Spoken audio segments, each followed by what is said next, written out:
Au moment où l'Algérie veut peser sur le Conseil de sécurité de l'ONU pour empêcher que le Sahara soit marocain, pour qu'il devienne indépendant. Au moment où l'Algérie essaye de pactiser, comploter, lutter, manœuvrer pour empêcher que le Sahara occidental soit considéré comme un territoire marocain autonome. Au moment où le régime algérien est en train de s'enfermer dans une bulle qui le déconnecte de la réalité, l'Algérie, elle, un pays de presque 50 millions d'habitants, jusqu'à fin septembre 2025, elle a gagné que 31 milliards de dollars. Bled اللي فيها قريب 50 مليون تراس كما نقولوا حنا presque 50 millions d'habitants. Le pétrole et le gaz nous ont ramené uniquement 31 milliards de dollars à fin septembre 2025.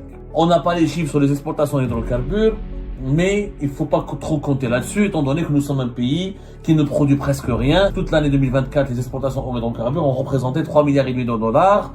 Cette année, ils ne devraient pas dépasser les 3 milliards de dollars également. À la fin de l'année, si ça continue comme ça, et ça va continuer comme ça, parce que les prix du gaz et du pétrole sont très bas en ce moment depuis le début de cette année 2025, on gagnera même pas à peine 40 milliards de dollars.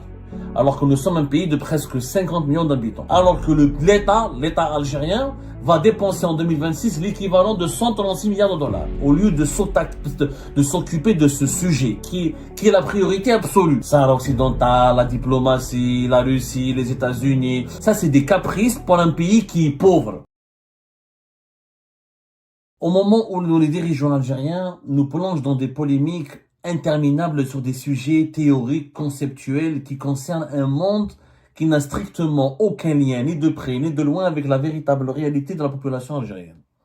Au moment où l'Algérie veut peser sur le Conseil de sécurité de l'ONU pour empêcher que le Sahara soit marocain, pour qu'il devienne indépendant, au moment où l'Algérie essaye de pactiser, comploter, lutter, manœuvrer pour empêcher que le Sahara occidental soit considéré comme un territoire marocain autonome, au moment où le pouvoir algérien invente des lois liberticides d'une ingéniosité cruelle et inédite dans l'histoire, comme la loi qui est en cours de discussion au Parlement, que va discuter prochainement le Parlement algérien, celle de la déchéance de la nationalité algérienne pour les opposants algériens établis à l'étranger et accusés de trahison. Au moment où le pouvoir algérien multiplie les mesures de répression, refuse l'alternance, refuse d'écouter les détracteurs, essaye de mettre de lancer sur la piste des projets de loi totalement affolants, comme un projet de loi pour surveiller les réseaux sociaux, un projet de loi pour réprimer encore davantage les opposants, un projet de loi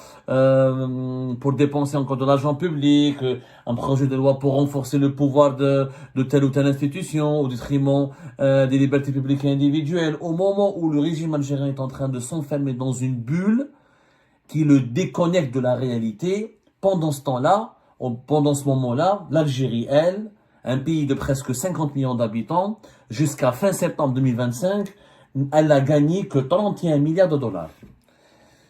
Bled اللي فيها قريب 50 مليون تراس كما نقولوا حنا presque 50 millions d'habitants, nous avons enregistré des revenus en devises de seulement 31 milliards de dollars à fin septembre 2025. C'est pas moi qui le dis, c'est les chiffres officiels communiqués par Mohamed Arkab, ministre des hydrocarbures et des mines, alors qu'il était lui-même ministre de l'énergie. Il est ministre des hydrocarbures maintenant, il n'est plus ministre de l'énergie. Celui en tout cas qui est en charge de la gestion du secteur des hydrocarbures, qui est le secteur le plus important du pays, encore une fois, qui représente 92 à 95% de nos exportations tout court.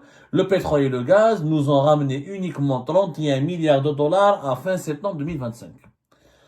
On n'a pas les chiffres sur les exportations d'hydrocarbures, mais il faut pas trop compter là-dessus, étant donné que nous sommes un pays qui ne produit presque rien et que le plus que nous exportons, l'année dernière, toute l'année 2024, les exportations d'hydrocarbures ont représenté 3 milliards et demi de dollars.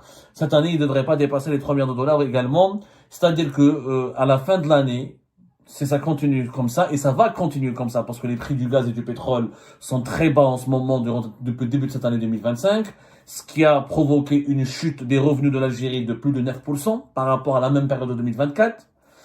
Alors qu'en 2024, en fin septembre 2024, le pays a obtenu a engrangé des revenus de 34 milliards de dollars. Fin septembre 2025, l'Algérie a engrangé des revenus d'uniquement 31 milliards de dollars. Et à la fin de l'année 2024, je rappelle que les exportations des hydrocarbures en Algérie ont été de 45,2 milliards de dollars. Cette année, si la baisse de 9% se maintient jusqu'à la fin de l'année, et tout indique qu'elle va se maintenir, on gagnera même pas ou à peine 40 milliards de dollars. Alors que nous sommes un pays de presque 50 millions d'habitants. On aura des revenus en devises d'à peine 40 milliards de dollars. Si on fait 3 milliards de dollars d'exportation hors hydrocarbures, on va dire on a gagné 43 milliards de dollars. C'est très très peu, c'est l'un des signes d'appauvrissement du pays, l'un des signaux les plus alarmants de la très mauvaise santé économique du pays. Au lieu de s'occuper de ce sujet qui est la priorité absolue. Sahara occidental, la diplomatie, la Russie, les États-Unis, tout ça c'est des lubies. Ça c'est des caprices pour un pays qui est pauvre. Ah ben comme je m'arrête le fait qu'on a uniquement gagné 31 milliards de dollars en recettes de pétrole et de gaz, ça veut dire qu'on va finir l'année 2025 avec même pas ou à peine 40 milliards de dollars. Alors que l'État algérien va dépenser en 2026 l'équivalent de 136 milliards de dollars. Et nous on a gagné réellement que on va gagner à peine 40 milliards de dollars en 2020, à la fin de l'année 2025. Cela signifie que le pays s'appauvrit, que le pays manque de plus en plus de moyens financiers, que le pays manque de plus en plus de ressources financières, et quand sans moyens financiers, sans ressources financières, on aura de plus en plus de mal à financer notre santé, notre éducation, notre sécurité nationale, notre économie, à lutter contre le chômage, l'importation des produits de matières et des matières agricoles premières, de première nécessité, des produits de large consommation. Cela signifie qu'une grande misère sociale nous attend. Et c'est ça la priorité. Pendant ce temps-là, au lieu de s'attaquer à cette priorité, au lieu de résoudre cette urgence, qui est une urgence, la grande pauvreté, la misère sociale, la précarité, nous sommes un pays de plus de 47, on sera vers la fin de l'année 2025, 48 millions d'habitants, et vers la fin de l'année 2026, on sera 49 millions d'habitants. La barre des 50 millions d'habitants, il est prévu que l'Algérie va l'atteindre d'ici la fin de l'année 2027. On fait pratiquement 1 million de bébés chaque année. Donc on peut dire qu'on est à presque 50 millions d'habitants et on va gagner dans le meilleur des cas, dans le meilleur des scénarios possibles, à peine 40 milliards de dollars d'ici la fin de l'année 2025. Pourquoi? Parce qu'on ne produit quasiment rien et le pétrole et le gaz, on le vend essentiellement en brut et les prix du pétrole brut et les prix du gaz brut ont chuté énormément en 2025 par rapport à l'année 2024. C'est une catastrophe majeure. Une catastrophe majeure pourquoi? Il faut savoir que tous les chiffres, toutes les données économiques annoncées par l'État algérien ou médiatisées par les dirigeants algériens n'ont aucun sens. La seule donnée économique qui compte pour l'Algérie, c'est combien elle gagne en devises. Comme nous avons une monnaie qui s'appelle le dinar, et comme le dinar est une monnaie de singe qui est en chute libre, et vous avez bien remarqué que sur le marché parallèle, 1 euro égale maintenant plus de 270 dinars. Et qu'avec beaucoup moins de recettes en devises de l'État algérien, les devises vont devenir encore plus rares. Et qu'en 2025, il ne me plaît pas de dire qu'on risque d'avoir 1 euro pour presque 300 dinars. La monnaie algérienne va se déprécier.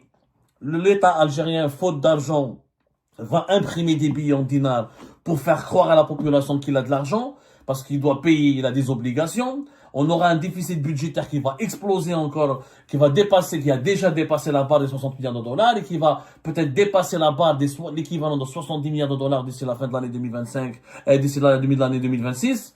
Donc on aura des déficits qui explosent, des dépenses publiques qui explosent et des recettes qui chutent.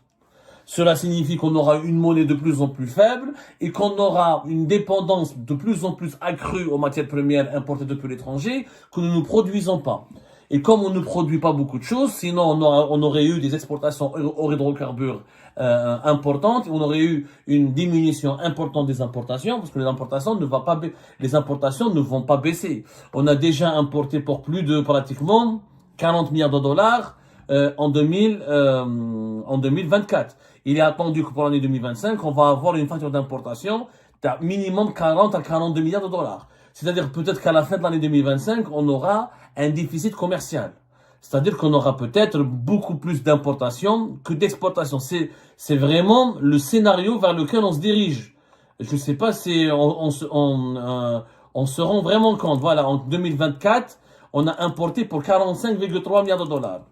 Cette année, vu que nous avons une population qui a cru, normalement, nos importations vont aller jusqu'à 46-47 milliards de dollars. Mais comme il y a eu des restrictions importantes depuis juillet 2025, peut-être qu'on va rester au même niveau que l'année 2024, à savoir 45 milliards de dollars. Ceci dit, on va plus importer beaucoup plus que ce qu'on va exporter.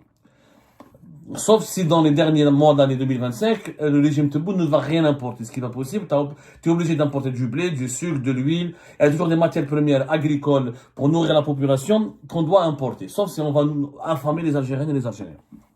On peut ne pas importer des voitures, des pièces détachées, des pneus, des médicaments, du matériel technique, des matières premières pour la production, du textile, des vêtements. Mais à un moment donné, la nourriture, on est obligé de l'importer. Sauf si on veut créer de la famine. Et ça, c'est pas le but du régime algérien, sinon il y aura des révoltes, des révoltes populaires contre cette famine. La situation économique est très grave. Et c'est la véritable priorité du pays. Nous n'avons pas les moyens d'être une puissance régionale pour perdre notre temps on est en train de gaspiller notre temps à jouer les héros et les oraux sur les échiquiers diplomatiques et géopolitiques mondiaux, alors que chez nous, nous avons des caisses qui se vident et une grande précarité qui s'installe. Je rappelle que ces chiffres sont en devises. Sur les 31 milliards de dollars de revenus en devises jusqu'à fin septembre 2025, tout ne part pas dans les caisses de l'État. Sur les 31 milliards, il y aura l'État va prélever des taxes, etc. Mais Sonatrach et ses partenaires étrangers doivent prélever leur part, leur part. Et Sonatrach et ses partenaires étrangers vont verser à l'État algérien des impôts et des taxes on appelle ça la fiscalité pétrolière. Et ce sont ces recettes fiscales qui alimenteront les caisses de l'État algérien. Je rappelle que la fiscalité pétrolière en Algérie, c'est 40% des recettes de l'État. C'est plus de 40% des recettes de l'État. Il faut savoir qu'en 2024, pour l'année 2025, on a prévu, pour la loi de finances 2025 a été établie à la fin de l'année 2025. Pour la fin de l'année 2025, l'État a prévu 3 453 milliards de dinars de recettes fiscales provenant de la fiscalité des hydrocarbures. Toutes les taxes et les impôts imposés sur la commercialisation, les exportations et la production des hydrocarbures, le gaz et le pétrole. 3 453 milliards de dinars, c'est 40,5% de l'ensemble des recettes fiscales gagnées par l'État algérien en 2025. Alors que toutes les recettes de l'État algérien ont été de 8 523 milliards de dinars. 3 453 milliards de dinars de ces 8 523 milliards de dinars sont des recettes qu'on tire, que l'État touche ou que l'État récupère depuis depuis la fiscalité sur le pétrole et le gaz. Donc en 2026, on aura une fiscalité des hydrocarbures qui sera plus basse.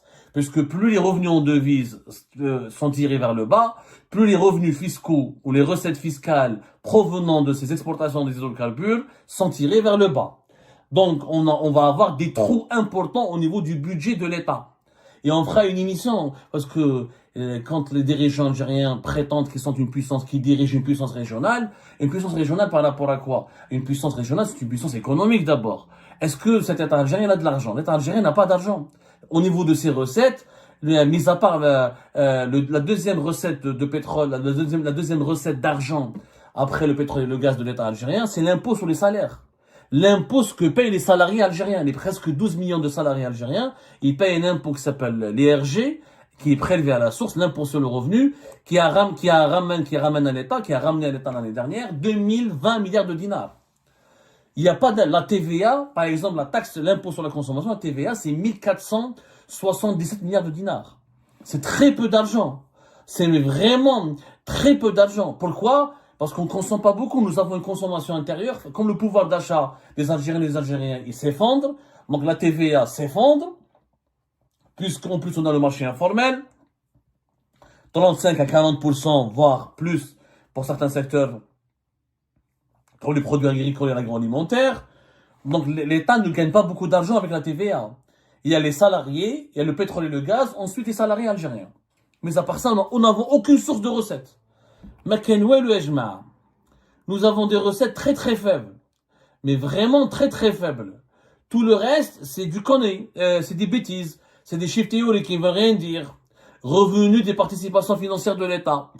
C'est 580 milliards de dollars. Ça n'a rien à voir. Les seules sources de revenus de l'État algérien, c'est le pétrole et le gaz et l'ERG. L'ERG, c'est la deuxième source de revenus de l'État algérien après la fiscalité du pétrole. Les revenus du domaine de l'État, c'est très faible, très très faible. Et les participations financières de l'État algérien, c'est encore plus faible. Et je m'attelle khair, l'Algérie navigue en eau trouble.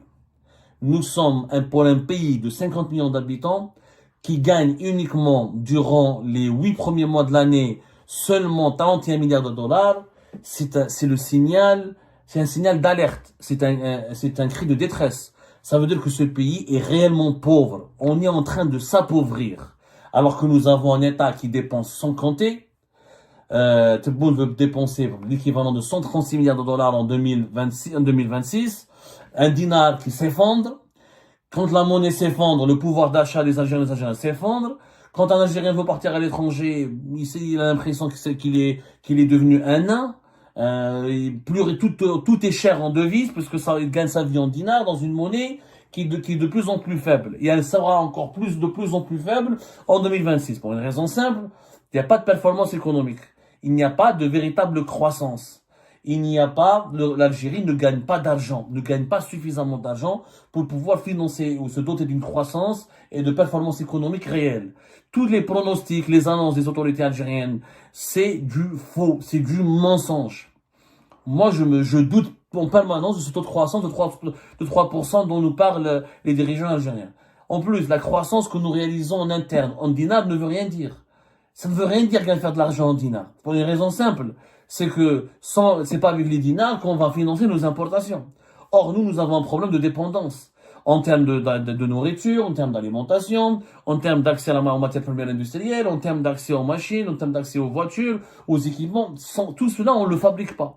Donc, il délire une croissance de 3 ou 5%, comme le dit le dirigeant algérien dans des secteurs qui sont l'agriculture, et de dire les 5% fait le left, ou le qleisha, ou le qra'ad, ça sert à rien. La puissance d'un pays, c'est d'abord sa balance commerciale. Qu'est-ce qu'il exporte et qu'est-ce qu'il importe? C'est ça la véritable puissance d'un pays. La consommation intérieure, on peut l'évaluer quand on remarque combien les recettes fiscales provenant de la TVA représentent pour l'État algérien. La TVA, elle est pratiquement la troisième source de revenus de l'État. Elle n'est même pas la première source, la troisième source. Donc nous avons une consommation intérieure qui est faible. Et la consommation intérieure ne suffit pas pour porter la croissance, puisque ce que nous consommons est produit essentiellement depuis des produits étrangers, depuis des matières premières importées à l'étranger. Maintenant, c'est une intégration industrielle élevée. Donc nous sommes plongés dans un cercle vicieux. Tant que nous n'avons pas une véritable industrialisation du pays, tant que nous n'avons pas un appareil de production nationale moderne, performant et efficace, tant que nous n'avons pas des exportations qui connaissent une croissance réelle et qui connaissent vraiment une véritable diversification et qui ne dépendent pas que du pétrole et du gaz, nous n'avons pas d'économie. Nous n'avons réellement pas d'économie. Ça veut dire que nous sommes en train d'emprunter un chemin qui nous mène tout droit vers la grande pauvreté. Cette grande pauvreté qui nous attend, personne n'en parle. Alors on essaie d'occuper les esprits des Algériens. Les Algériens la perçoivent cette pauvreté. Ils voient bien que les salaires ne signifient plus rien, que l'inflation est là dans leur pays, que le dinar ne vaut plus rien, que voyager à l'étranger est devenu un luxe inaccessible, que même les biens de consommation les plus rudimentaires dans les pays les plus pauvres, comme les voitures, ou les machines, ou les électroménagers, ou l'électrique, etc., deviennent des objets rares ou très chers en Algérie. C'est tout simplement une catastrophe économique qui attend le pays. C'est le pays continue d'être géré de cette sorte. Un pays de presque 50 millions d'habitants qui gagne uniquement 31 milliards de dollars, c'est tout simplement une honte. C'est une honte, surtout à un grand pays comme l'Algérie, avec autant d'atouts, avec de potentialités énormes, qui font rêver tous les pays du monde. Tous les pays du monde rêvent d'avoir les potentialités de l'Algérie. L'appauvrissement de l'Algérie n'est pas seulement un échec, c'est une énigme, c'est un scandale en soi. Eh ben, c'est la fin de cette vidéo, les amis. Je vous remercie comme d'habitude pour avoir suivi jusqu'à la fin. N'oubliez pas de nous laisser vos commentaires et vos réactions sur la vidéo et de vous abonner à la chaîne si vous n'êtes pas encore abonné. Et merci aussi pour vos commentaires et vos discussions très animées dans la section des commentaires. Donc, vous n'oubliez jamais de décortiquer bien un sujet sur tous les points qui ont été abordés dans la vidéo et ça fait vraiment plaisir quand moi-même je ne fais pas de commentaires, je m'appuie sur vous pour que vous puissiez bien expliquer les choses et en faire des discussions civilisées et dans tout le respect possible. Donc voilà, merci beaucoup et à la prochaine dans une nouvelle vidéo. Au revoir.